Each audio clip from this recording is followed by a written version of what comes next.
Fala, gente boa. Bom, eu encerrando, né, trazendo aí mais algumas informações, né, a respeito aqui do nosso amigo Derico Lang, né, o cara fardado, né, e que esclarecendo mais uma vez, ele não está usando uma fantasia de carnaval, tá? Eu tinha dito, né, que ele trabalhou, né, para o Príncipe de Joinville, na serraria do Príncipe de Joinville, né?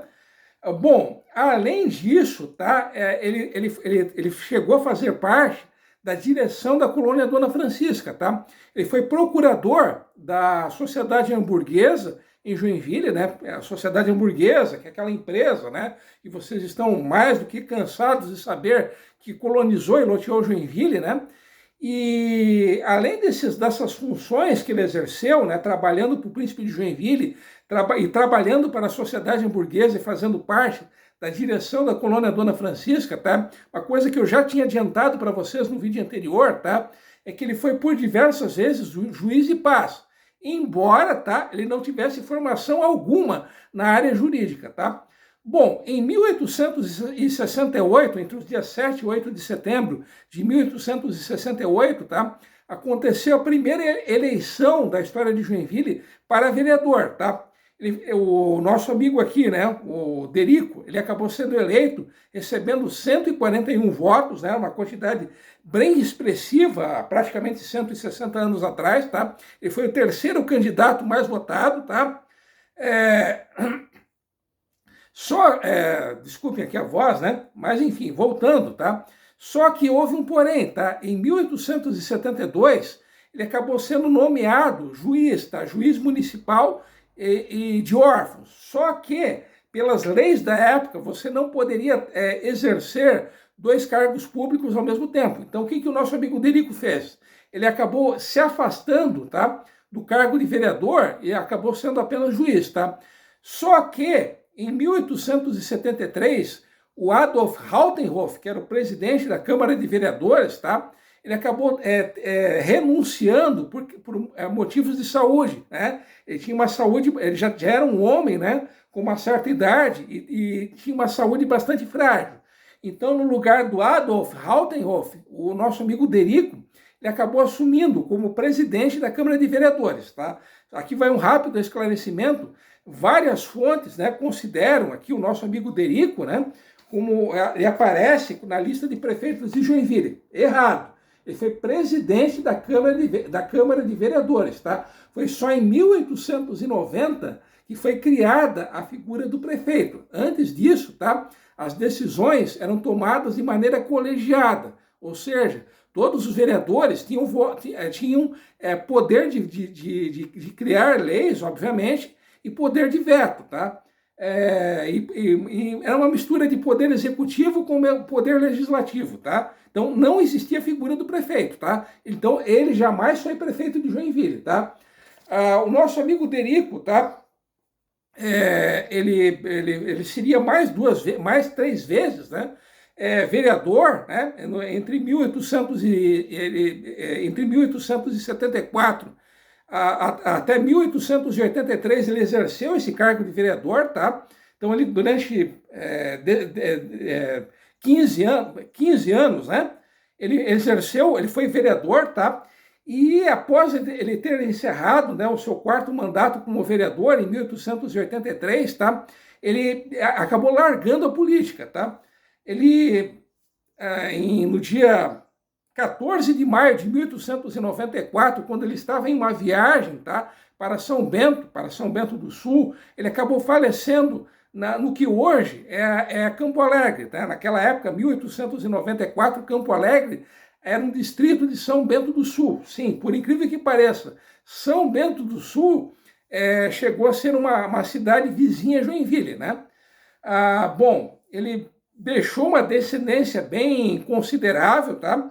E eu tinha mostrado no vídeo anterior uma foto de uma rua ali nas proximidades, na rótula do Tecelão, tá? Essa rua, ela leva o nome de Frederico Lang, tá? Repetindo, essa rua ela fica nas proximidades da rótula do Tecelão, tá? Então, o nosso amigo fardado, né? Ele hoje batiza uma rua ali no Costa e Silva, né? Nas proximidades da malharia Deller, né? Antes que vocês me perguntem, eu já estava me esquecendo, né? O porquê dessa farda, tá? É que em 1880, o próprio imperador, Dom Pedro II, ele acabou nomeando, né? Ele acabou sendo nomeado pelo imperador major comandante da Guarda Nacional. A Guarda Nacional foi uma corporação, né?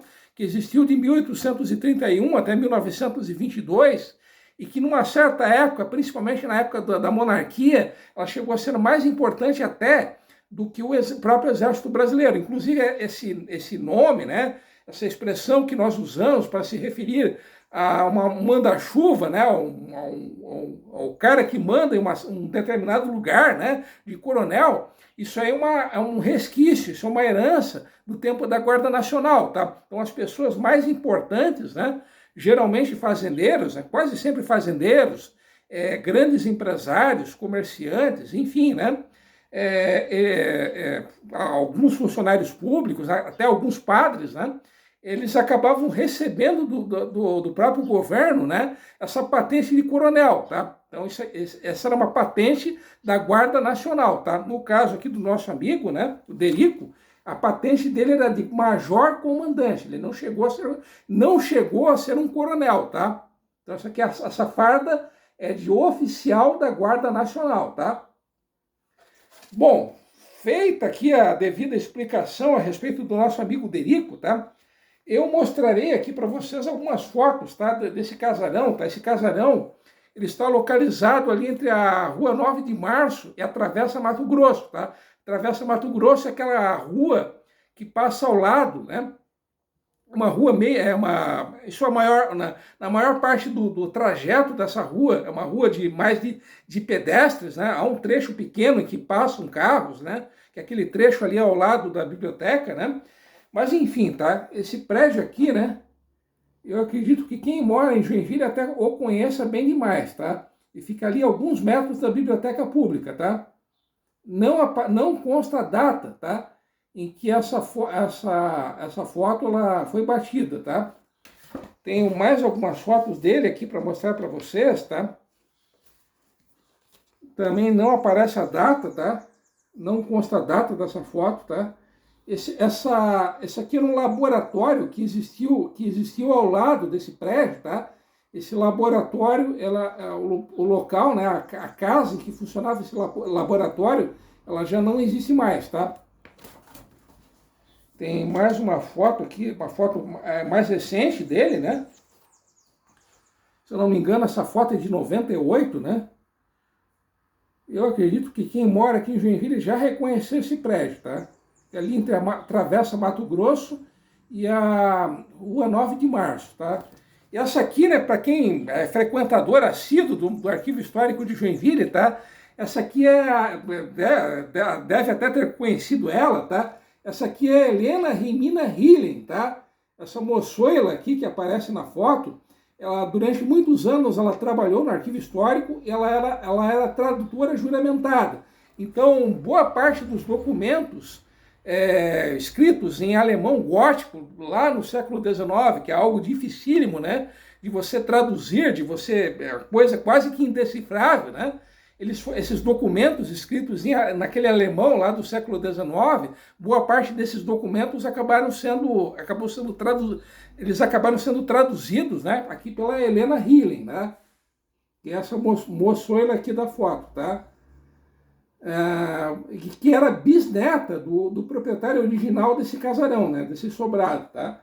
Bom, mas qual que é a história? O que o nosso amigo Derico Lang, né, o cara fardado, ele major da Guarda Nacional, ele tem a ver com esse prédio? Bom, esse terreno era justamente uma propriedade do Frederico Lang, tá? O curioso, tá, é que em 1899, quando esse terreno ele acabou sendo vendido, tá, ele já não, o Frederico Lang, né, como eu disse, ele faleceu em 1894, então ele já havia falecido havia 5 anos, né? Bom, esse prédio, tá, ele é de 1900, tá? Sim, ele é de 1900, então já se vão 126 anos, tá? E o primeiro morador dele, tá, foi um dinamarquês, foi um imigrante dinamarquês, que era farmacêutico, tá, que era o Olaf Rigon, tá? O Olaf Rigon, ele era procedente da capital da Dinamarca, de Copenhague, da cidade de Copenhague, tá? E ele acabou se radicando em Joinville em 1894, tá? E nessa ocasião ele tinha 42 anos de idade. Ele acabou imigrando com a esposa, o nome da esposa era Helene, tá? E nessa ocasião, né, esse casal, o Olaf e a Helene, tá? Eles tinham 2 filhos, tá? Que ainda haviam nascido ainda na Dinamarca, tá? Bom, em 1900, tá? Como eu disse, né, ele era farmacêutico, tá? Só que em 1900, que foi o mesmo ano que esse casarão ele ficou pronto, tá? A coisa deu ruim. Por que a coisa deu ruim? Porque o nosso amigo dinamarquês, né, o cara da farmácia, tá? Ele acabou falecendo. E a nossa amiga Helene, né? Ela ficou viúva e além de viúva, ela ficou com 6 filhos para cuidar, tá? E ainda como desgraça pouca bobagem, tá? No final desse ano de 1900, ainda em 1900, o filho caçula, tá? O 6º filho, ele acabou falecendo, né? Então ela ficou viúva, ficou sozinha e com 5 filhos para criar. E aí aquele que seria o filho caçula, ainda por cima acabou falecendo, tá? Então o que a nossa amiga Helene ela acabou fazendo, tá? Ela acabou contratando, né, um farmacêutico, um profissional da área da farmácia, tá? E esse farmacêutico profissional, ele acabou cuidando desse estabelecimento. A farmácia ela continuou a existir, tá? Só que sobre a coordenação, a administração, no caso, a Helene, ela continuou a administrar a farmácia, tá? Só que quem cuidava da farmácia, quem tocava o negócio para frente, vamos dizer assim, foi esse farmacêutico, esse profissional dessa área, tá? Até que em 1929, a farmácia ela mudou de direção, tá? Quem acabou tocando a farmácia a partir de 1929 foi uma das filhas da Helene, tá? Que era a Emily, tá? A Emily, a partir de 29, ela passou a tocar o negócio junto com o esposo dela, que era o Frederico Germano Kelling, tá? Só que em 1940, tá? A Emily, né, que era a filha mais velha, né, da nossa amiga Helene, né, ela acabou falecendo. Ela faleceu aos 52 anos de idade. O esposo dela ficou desgostoso, né, ficou arrasado com isso, né, obviamente, né. Ele acabou fechando a farmácia, acabou se aposentando, tá? E ele veio a falecer em 1948. Ele faleceu justamente nesse casarão, tá? Uma coisa que eu estava me esquecendo, o nome dessa farmácia, que a princípio, que foi criada pelo Olaf Rigon, tá? O nome dessa farmácia era Farmácia Leão. Por que o nome... Se o cara veio lá da Dinamarca, tá? Por que ele não homenageou o país natal dele, não homenageou os vikings, né? Não escolheu nenhum nome relacionado à Dinamarca, ou de repente a Joinville? Bom, é que na fachada desse prédio, a princípio, havia a escultura de um leão. Essa escultura era feita de metal, tá? Só que o nosso amigo, né, o Frederico, irei olhar o sobrenome dele de novo, tá? O Frederico Kelling, tá? Ele teve a brilhante e genial com J, né, ideia de mandar retirar o leão da fachada do prédio. Isso em 1940, quando faleceu a esposa dele, tá? E além dessa estátua, desse leão ele ter sido retirada da fachada do prédio, essa estátua ela acabou sendo derretida, tá? Lamentavelmente ele acabou prestando, né, sem querer, né, ele acabou prestando um grande desserviço, né, à memória de Joinville, né, ao patrimônio histórico de Joinville, tá? Mas fazer o quê, né? Bom, as últimas pessoas que moraram nesse sobrado, tá? Foram a Helene Hilling, né? Que era a mãe da Helena, né? A ex-tradutora do arquivo histórico, cuja foto eu mostrei para vocês, tá? O Werner, que era o esposo dela, tá? E os 3 filhos, inclusive a Helena, tá? Em 1970, essa família, né, os Hilling, né, a Helena, os 3 filhos da Helena e o esposo dela, eles acabaram saindo desse casarão, tá? Então, desde 1970, esse casarão ele não é mais habitado, ninguém mora mais ali, tá? E nos anos 80, esse casarão ele passou por uma última reforma, tá? E ali funcionaram os mais diversos tipos de estabelecimento comercial. Ali já funcionou loja de roupa, loja de material esportivo, óticas, né? Durante muitos anos ali funcionou a Ótica São José, né? Lojas de cosméticos, então de tudo um pouco funcionou ali, tá? Eu confesso a vocês que eu não sei o que funciona ali atualmente, tá? Então isso aí foi um pouco, né? Esse foi o nosso segundo cardápio histórico de 2026, tá? Eu contei um pouco da história de um cara que hoje batiza uma rua e que infelizmente ninguém sabe quem foi, né? Que foi o Frederico Lang, né? Contei um pouco da história desse casarão, né? Casarão muito bonito, por sinal, né? Bem no coração de Joinville, né? E que a princípio pertenceu a um imigrante dinamarquês, né? O Olaf Rigon, né? E contei um pouco da história, fiz uma homenagem, contei um pouco da história dela, né, para vocês, né? Da Maria Cristina Dias, né? A Lionel Messi do jornalismo joinvilense, né? Que hoje está completando 56 anos, mas que tem um corpinho de 26 anos, tá? Vou ficando por aqui, até porque esse vídeo já está interminável, já está ficando chato e tudo mais, né? E como sempre, e tradicionalmente, fui, mago, apareça!